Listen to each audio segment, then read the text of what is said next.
just going to do it from here since I've got all my information over here to begin with. Let me say this first of all, that LULAC represents all of you, whether you're a member of LULAC or not. Anytime that a lawsuit comes up, it's usually done on behalf of LULAC. We work in conjunction with MALDEF. MALDEF serves as the legal arm of the organization, and LULAC, of course, are the plaintiffs. And that is because the government recognizes that this organization is representative of the Hispanic population in the state of Texas, and that's what we do. I want to throw a couple of things out to you, and I hope that you ask me some questions on these figures.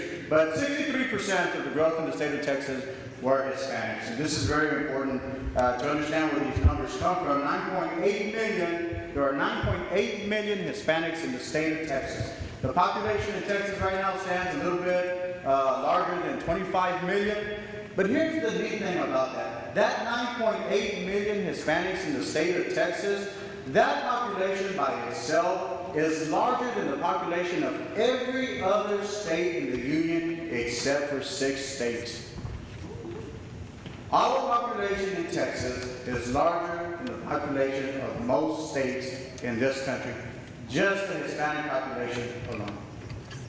Now, I also want you to know that the Hispanic population in Texas is slightly smaller than the population of the state of Michigan and slightly larger than the state population of Ohio. And I point this out because Michigan has 14 congressional districts. Ohio has 13 congressional districts. Guess how many congressional districts potentially can elect a Hispanic in the state of Texas? There are only 6. There's only 6 in the state of Texas where you could potentially elect a Hispanic.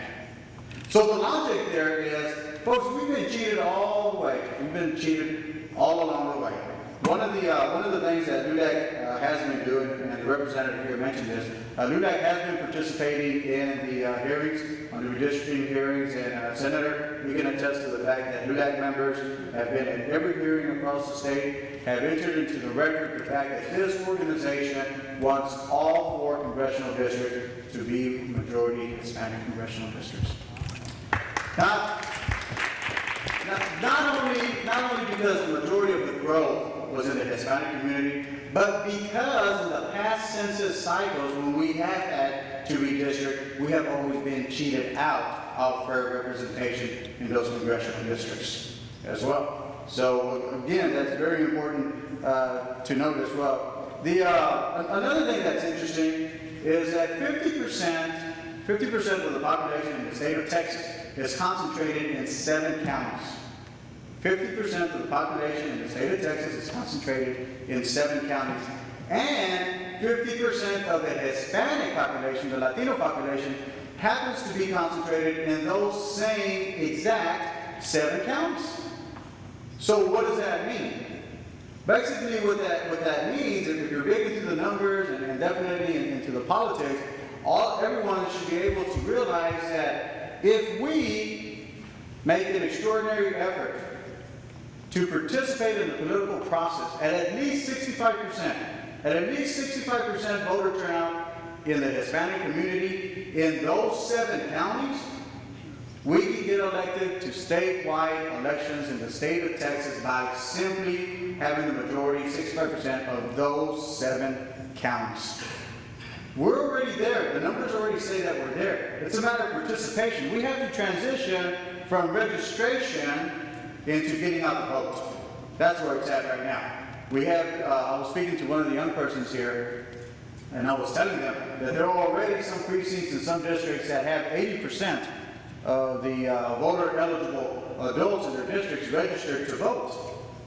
And yet, we're still not producing more than 12% voter turnout in the majority of the districts in the state of Texas. And that's something that we definitely have to look at it as well. There is a task force among the organizations in the Hispanic community, LULAC, MALDEF, the Southwest Voter registration project, and of course we have the senator, we have representatives, which includes Representative Antia, and also includes Roberto Alonso, who also sits on the redistricting on the House side. We do come together periodically to make sure that we do have a unified front. So know that, that your representatives are working on behalf of the Hispanic community.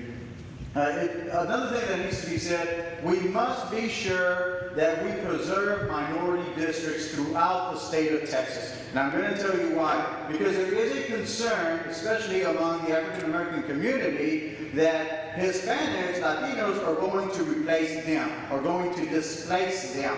And it's very important that we not go backwards in terms of representation. We need to preserve not only the African American districts, but we need to grow the Hispanic districts as well. One of the conversations that we had in Dallas, Texas, and we have had a lot of success in Dallas, Texas, is that we need to preserve all minority districts that exist. In this area of Houston, here in Houston especially, we've seen a tremendous growth in the Asian community as well. So not only do we need to promote the Asian community in terms of representation, but we need to preserve the district that they maintain here in Houston, Texas as well. And as the representative said as well, we're going to wind up in the courts. We always wind up in the courts. In 2003, we had what Lunakers like to call delay mandering rather than gerrymandering, when Tom DeLay decided that he was going to redistrict in the state of Texas. And of course, the result of that was that the Supreme Court did in fact allow one part to prevail, and that was the part that LUDAC was arguing. They did in fact find minority diluting here in Houston, Texas, and of course, DeLay took away one congressional district from us, and the Supreme Court gave it back to us. Okay, so we are going to wind up in the court. It's always in the courts. It's always going to be in the hands of the courts. This is where the field is level. Understand also that Texas is in transition right now. The political power in the state of Texas is obviously transitioning from an Anglo population to a Hispanic population. And there are a lot of people out there that do not want to see that transition take place, or are willing to do anything to stop that transition from happening. Ladies and gentlemen, your children and your grandchildren are going to grow up in a different Texas. And it's up to us to make sure that that future Texas is a better one than the one that we had. And that's where we're at. This is what this is all about. Okay? The numbers already show that we're there. Now it's a matter of us stepping up to the plate and having that political maturity to exercise what those numbers afford us. Texas is not Arizona. But if we don't do something, Texas can become like Arizona. And this is why these type of meetings are important, why these type of collaborations are also important. Don't think for 1 minute that it can't happen in Texas. It can happen here. The bills have already been introduced. Ask the senator, ask the representative. The bills have already been introduced. And please do not be fooled when they call them anti-immigration bills. Folks, they're not anti-immigration bills. They're anti-Hispanic Latino bills. They're specifically against our community. I like to remind people that in Arizona, before Senate Bill 1070 was passed in Arizona, it had 60% support from the Mexican American community in Arizona. 60% of Latinos in Arizona supported Senate Bill 1070. Less than 5% of Latinos in Arizona now support Senate Bill 1070. So why did they support it then? Let me tell you why. Because in their minds, they thought that there was a difference between us, those that are born here, and them, those that are not born here. Let me tell you what. When non-Hispanics look at us, they think we just all right here. You know? They think that I must have got here as a child. They think that my parents were born outside of the United States. And if it wasn't my parents, then it must have been my grandparents. You know, and I hang around, I shouldn't say hang around, but I'm around circles where you have very sophisticated persons, and at some point they'll ask you, you know, so when did your grandparents get, you know, to the United States? Mine were born here. Well, what about yours? How many years did you? You know, but you've got to remember that there is not a difference between the immigrant community and our community. They see us as one. And unfortunately, the people of Arizona are learning that lesson a little too late, but it's a lesson that people in Texas can learn from. And the last thing I want to say is that there is no need to hold back. There's no need to hold back from calling people what they are.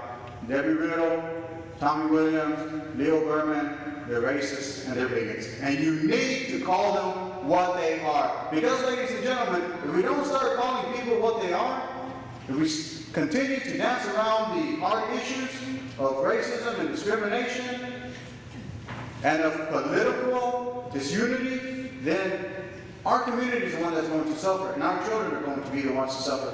We have absolutely nothing to lose unless we do absolutely nothing. Thank you.